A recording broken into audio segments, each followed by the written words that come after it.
आषाढी एकादशीच्या उपवासासाठी मी 1 किलो रताळं आणले होते आणि त्यातले अर्धा किलो रताळं संपले आणि अर्धा किलो रताळं शिल्लक राहिले.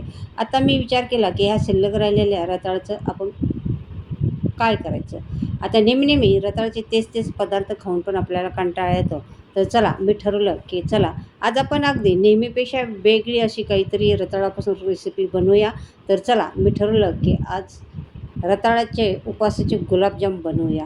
आता ही रेसिपी तुम्ही पहिले कधी बनवली पण नसेल बरं का. आता ही रेसिपी बनवण्यासाठी सगळ्यात पहिले मी अर्धा किलो रताळे घेतले आणि रताळे चांगले भरपूर पाण्याने स्वच्छ धुवायचे. 1 तास तुम्ही भिजू घाला, त्याची माती निघेल आणि चांगलं स्वच्छ करून त्याचा पुढचा पाठीमागचा भाग असा कट करून घ्यायचा आहे. मोठे रताळं असेल तर ते अर्धे करून घ्यायचे. कुकर घेतला आहे, जाळी ठेवली, त्याच्यामध्ये पाणी घेतले आणि डब्यामध्ये रताळं आणि घातले. त्याच्यावरती प्लेट ठेवून कुकरला झाकण लावलेले, कुकरला शिट्टी लावली आणि त्याच्यानंतर 4-5 शिट्ट्या अशा करून घ्यायच्या आहेत. कमी गॅसवरती ह्या शिट्ट्या होऊन द्यायच्या आहेत, कारण रताळं लवकर शिजत नाही ते.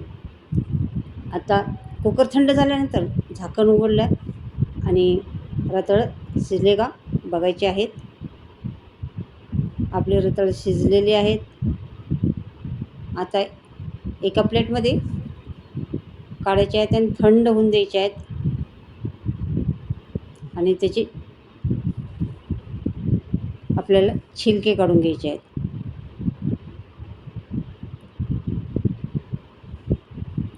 अगदी सगळे छिलके अगदी व्यवस्थित काढायचे आहेत बरं का. अजिबात रताळा छिलके राहिले नाही पाहिजे. ते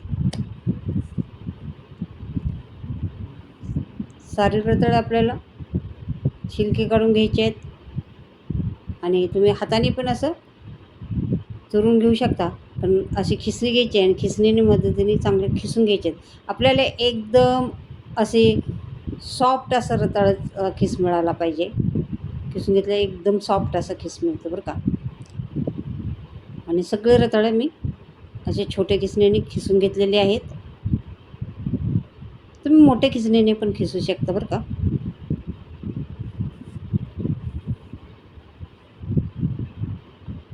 अशा पद्धतीने मी सारे रताळं खिसून घेतले.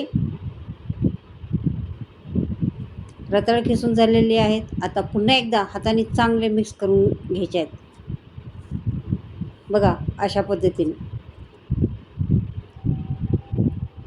मस्त असा मऊ खिस रताळाचा खिस तयार झालेला आहे. आता ही मी अमूलची दूध पावडर घेतलेली आहे आणि तिच्यामध्ये 1 वाटी दूध पावडर घालायची आहे आणि चांगले मिक्स करून घ्यायचे आहे. मी पहिले अर्धा घेतली आणि त्याच्यानंतर अर्धा, अशी टोटल 1 वाटी दूध पावडर घेतलेली आहे बरं का. पहिले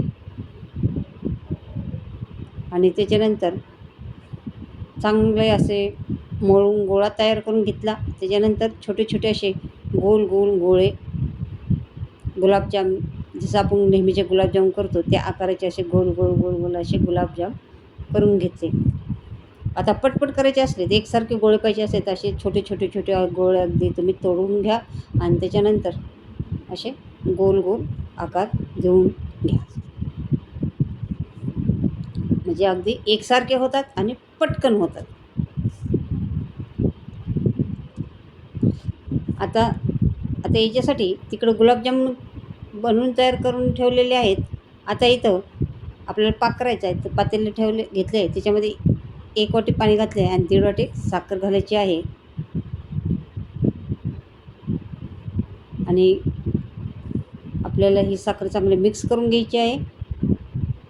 आता इथं गॅस आपल्याला फुलच ठेवायचा आहे आणि चांगलं बघा अशी पाक चांगला उकळलेला आहे आणि हे खूप असा कडक पाक बनवायचा नाही. त्याच्यामध्ये पाव चमचे इतकी इलायची पावडर घातलेली आहे आणि अगदी हलकीशी तार सुटली पाहिजे बघा. टिपका पडताना शेवटी हलकीशी तार आली पाहिजे.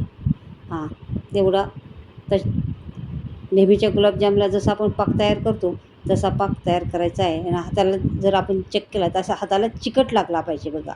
आता हाताला चिकट लागतोय तर आपला हा गुलाबजामसाठी पाक तयार झालेला आहे.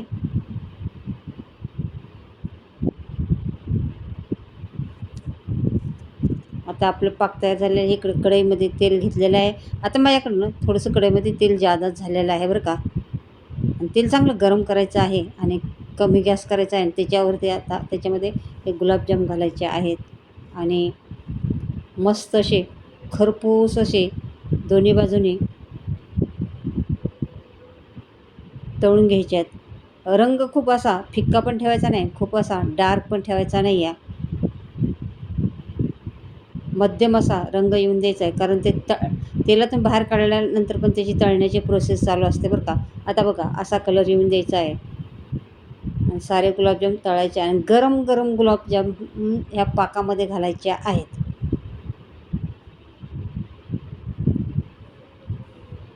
आता जर राहिलेले सारे गुलाबजाम तळून घेत आहे.